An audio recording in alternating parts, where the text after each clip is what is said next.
Pagkatapos mailagay ni na Lyra at Lian ang basket sa laundry room, ay nagmadali na silang bumalik sa loob ng mansyon at nilagay isa-isa ang mga luto ng pagkain sa malaking mesa. At si Doña Rivera naman ay nakatayo lamang sa nakabukas na pintuan na kulay ginto at may nakaukit na rosas habang hinihintay ang pagdating ng kanyang apo na si Cyrus, at wala pang 5 minuto ay bumukas na ang automatic na gate. Kasunod roon ay ang pagpasok ng itim na van. Cyrus, apo, kumusta ka na? Bati ni Doña Rivera sa apo pagbaba nito ng sasakyan. Ngumiti naman si Cyrus kay Doña Rivera at yumakap. Heto po, mas lalong gumwapo. Anito kay Doña Rivera saka ito tumawa. Gwapo ka nga naman talaga kasi nagmana ka sa papa mo.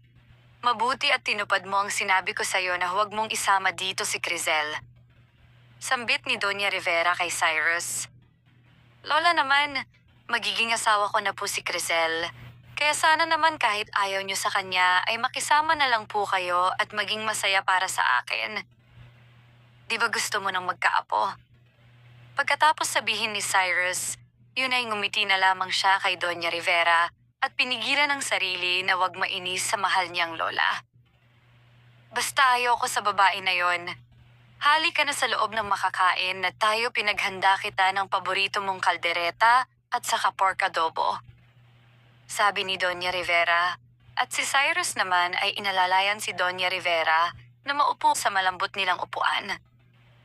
Pagkatapos kumain ni na Doña Rivera at Cyrus, ay lumipat muna sila sa malawak nilang sala para doon sila mag-usap ng kanyang apo.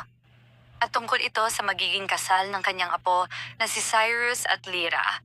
At hindi ito alam ni Cyrus. You can speak up now, La. Malumanay na pagkasabi ni Cyrus kay Doña Rivera. Naupo ng tuwid si Doña Rivera at sumeryoso rin ang kanyang mukha. Napalunok naman ng kanyang laway si Cyrus dahil sa nakita nitong expression sa mukha ng Donya. Dahil ngayon lang, ito naging ganito kaseryoso sa kanyang harapan. Apo, I already talked about this to your mom and dad, and we made a good decision about this. You're going to marry Lyra next month, kaya makipaghiwalay ka na kay Crizel. Pero kung ang babaeng yun pa rin ang pipiliin mo, ay pasensyahan na lang tayo dahil hindi ko ipapamana sa'yo ang Casa de Hacienda de Hotel. Kaya mamili ka, apo, dahil para rin naman sa'yo ang lahat ng ito. Piki naman nang ngumiti si Cyrus kay Doña Rivera at inilagay sa kanyang isip na binibiro lamang siya ng kanyang pinakamamahal na lola, saka pinakalma ang sarili at tila naririnig na rin niya ang mabilis na pagtibok ng kanyang puso dahil sa kaba.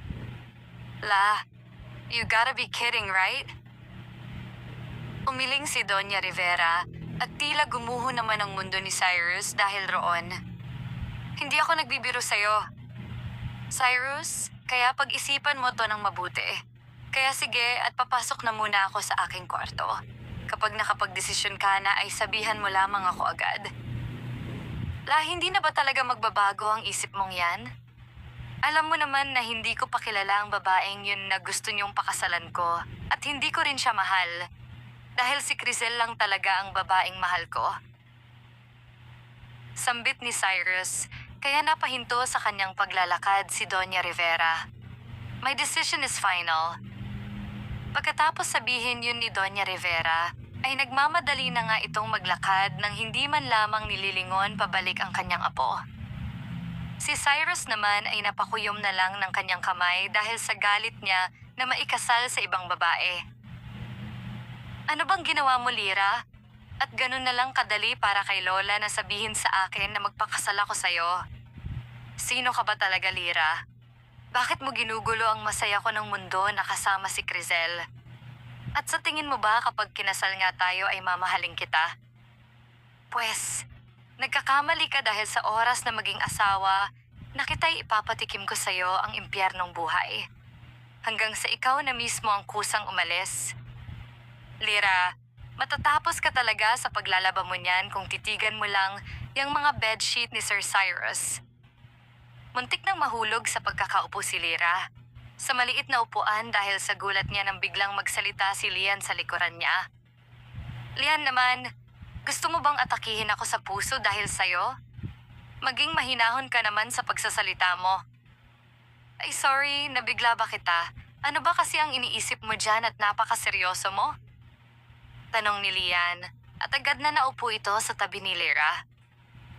Dali-dali namang nilagay ni Lyra sa washing machine ang mga bedsheet ni Cyrus at saka muling naupo sa tabi ni Lian. Bakit ka nga pala nandito?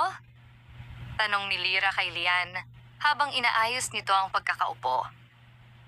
Pinapasabi kasi ni Doña Rivera na maghanda ka na raw mamayang gabi dahil aalis kayo. Ani Lian, sabay abot ng 2 paper bag kay Lyra. Isuot mo raw yan mamaya. Sige na Lyra, maiwan na muna kita dahil magluluto pa kasi ako ng tanghalian ni Sir Cyrus. Sabi naman ni Lian at pagkatapos ay nagmamadali na nga itong pumunta ng kusina.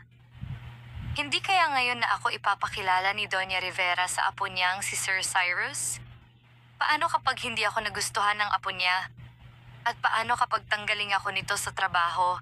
Kapag nalaman niyang ako ang babaeng ipapakasal sa kanya?